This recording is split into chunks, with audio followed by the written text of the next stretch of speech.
coastline to threaten global shipping. And in the space of about 1 week, the pace of that campaign went from steady to something genuinely unprecedented. Islands hit in broad daylight for the first time in this entire war. A weapon system used in real combat that has never been used in combat by any major military before. Attack aircraft built to hunt Soviet tanks now flying at wave-top altitude hunting speedboats instead. And a tanker disabled by a missile fired directly into its smokestack as a warning to every other captain in the region. This is not a story that is getting the depth of coverage it deserves, so I'm going to walk you through all of it in order with the actual sourcing behind each piece. What is confirmed, what is still murky, and what the professional debate is about where this goes next. No guessing dressed up as certainty. Let's get into it.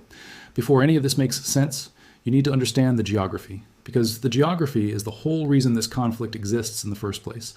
The Strait of Hormuz has one real shipping lane running through it, a narrow deepwater channel that every large tanker and LNG carrier has to use to get in or out of the Persian Gulf. At its narrowest point, the strait itself is only about 21 miles across, and the actual navigable shipping lanes inside it occupy just a couple of miles in each direction. There is no alternate route through it. If you control the high ground overlooking that channel, you control whether the world's oil keeps moving or not. And sitting almost directly on top of that channel are a handful of small islands that Iran has spent decades turning into hardened military positions. Greater Tunb, Lesser Tunb, Abu Musa, Qeshm, Kish, and Hangam, along with the mainland naval complex at Bandar Abbas that overlooks the strait from the Iranian coast itself. Individually, these are tiny pieces of rock. Combined, they form a chain of radar coverage, missile positions, and small boat launch points that stretches across the entire western mouth of the strait. This is the terrain the current campaign has been built around, and it is worth sitting with that for a second, because everything else in this story, the sea drones, the warthogs, the blockade, only makes sense once you understand what these islands were actually designed to do. It's also worth understanding that none of this doctrine is new. Iran and the United States have effectively fought a version of this fight before. During the so-called tanker war phase of the Iran-Iraq conflict in the 1980s, Iranian forces used mines, small boats, and coastal missiles to threaten shipping through the same strait, and the U.S. Navy eventually responded with direct strikes on Iranian oil platforms and naval assets in an operation that, at the time, was the largest surface engagement the Navy had fought since World War II. Iran's current mosquito fleet doctrine is a direct descendant of the lessons Tehran drew from that earlier fight, namely, that it could never win a conventional naval battle against the United States, but it could make the cost of keeping the strait open, expensive, and unpredictable enough to matter. Understanding that history is what makes the current campaign make sense. This is not a new problem the Pentagon is improvising against. It is the same strategic puzzle American planners have been trying to solve for close to 40 years, just with a much more capable and more numerous version of the threat, and with tools, autonomous drones, precision-guided munitions, real-time satellite surveillance, that didn't exist the last time this fight played out. Two of those islands carry a history that adds real weight to what just happened to them.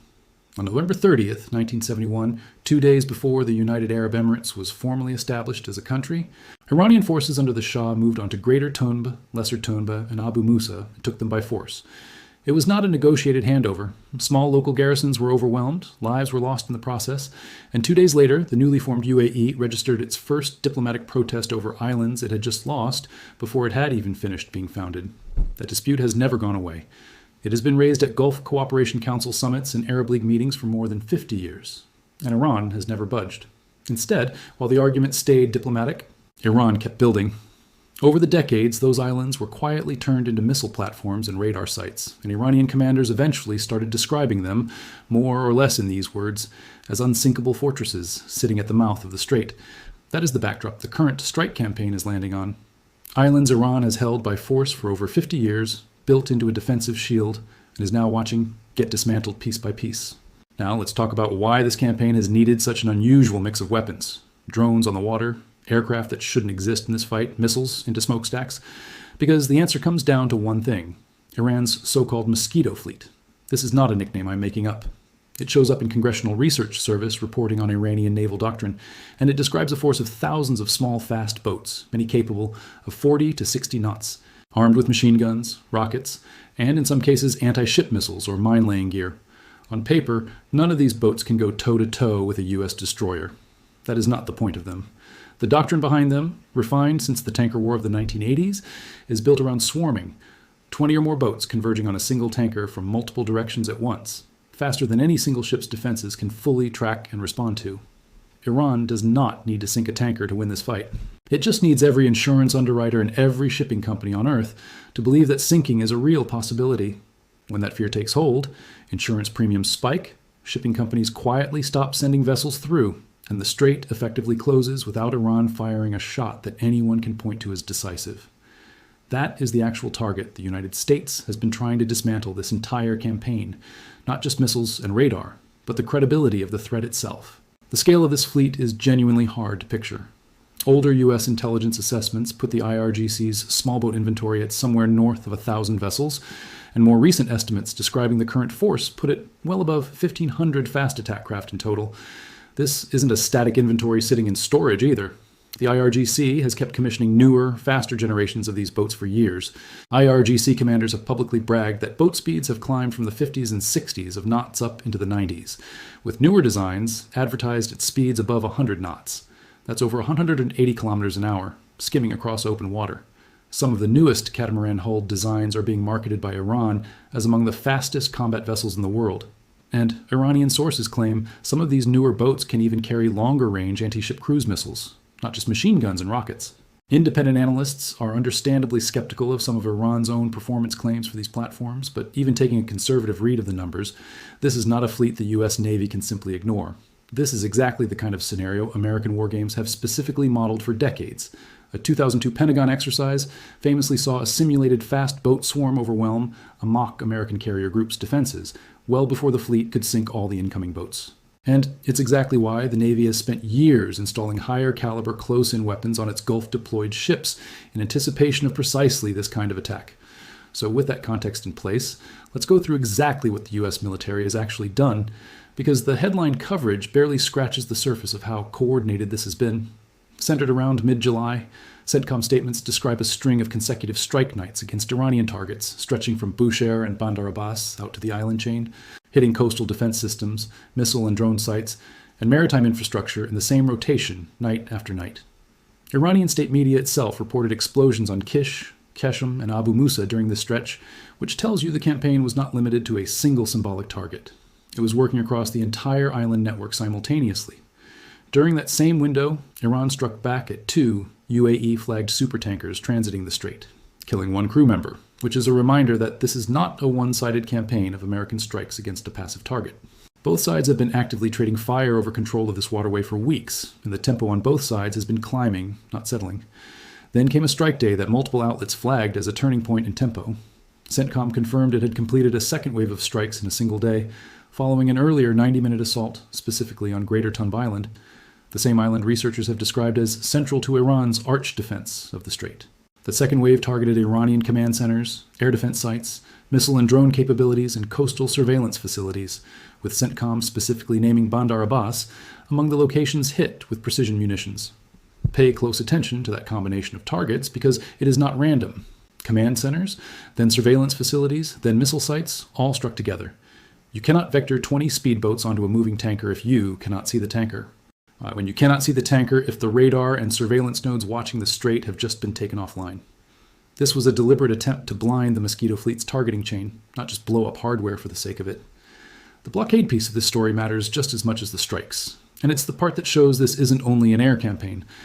CENTCOM announced it would resume enforcing a naval blockade against traffic entering or exiting Iranian ports, and within days that enforcement went from a statement on social media to an actual missile fired at an actual ship. U.S. forces disabled an oil tanker that was heading toward Karg Island, Iran's key oil export terminal, after the vessel reportedly ignored warnings. This is the kind of detail that tells you everything about how seriously this is being enforced. It was not a warning shot into open water. It was a strike into the ship's smokestack, a targeting choice built to kill the vessel's propulsion without sinking it or killing the crew.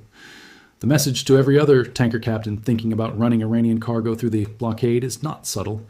The blockade is real. It is being enforced by force, and ignoring the warning gets your ship disabled from the air. Now here is the piece of this story that deserves the most attention, because as a piece of military history, it is genuinely a first. And defense analysts studying this conflict are treating it as a preview of how naval warfare is going to work going forward, not just in this theater, but everywhere. On July 12, 2026, 3 Saronic Corsair unmanned surface vessels, autonomous sea drones, no crew aboard any of them, approached Bandar Abbas Naval Base and struck a submarine and ship maintenance facility docked there. CENTCOM confirmed the operation the next day with a 25-second clip filmed from inside one of the drones during its final approach, a yellow maintenance gantry, an Iranian Ghadir-class midget submarine hanging in a sling completely out of the water, growing larger in frame, and then the screen goes dark. Outlets covering autonomous weapons closely have pointed out something the Pentagon has not clarified: whether a human operator made the final call to strike, or whether the Corsair's own targeting system executed that terminal approach autonomously. That is not a small detail. It is one of the more consequential open questions in modern military ethics, and it happened in an actual combat strike against an actual military target, not in a lab or a test range. The specs on the Corsair matter here too. Saronic Technologies, based in Austin, Texas, unveiled the platform in late 2024. By December 2025, the U.S. Navy had awarded the company a production contract worth roughly $392 million, and by this spring, the company had produced at least 300 units. Depending on the configuration, the Corsair can range out past 1,000 nautical miles carrying a payload in the range of 1,000 pounds, running low and quiet across the water with a minimal radar signature, no crew, and no support ship required to operate. Using 3 of them against a single target wasn't an accident either. It builds in redundancy so that even if a defensive system intercepted 1 or 2, the target still gets hit. It's also worth noting this was not the platform's first appearance in this theater. A Corsair from the same unit reportedly took part in a combat search and rescue operation the month before, helping recover the crew of a U.S. Army Apache helicopter that had gone down over the Gulf of Oman after being hit by an Iranian drone. So by the time this platform hit Bandar Abbas, it already had operational time in this exact fight before it ever fired a shot in anger. Naval analysts have already drawn the obvious comparison to Ukraine's sea drone campaign against Russia's Black Sea Fleet, which forced major elements of that fleet out of the western Black Sea entirely without Ukraine possessing a real navy to speak of. The U.S. clearly studied that campaign closely, and the Corsair looks like the professionalized military-grade answer to it. And every navy on Earth that maintains coastal bases just watched it work.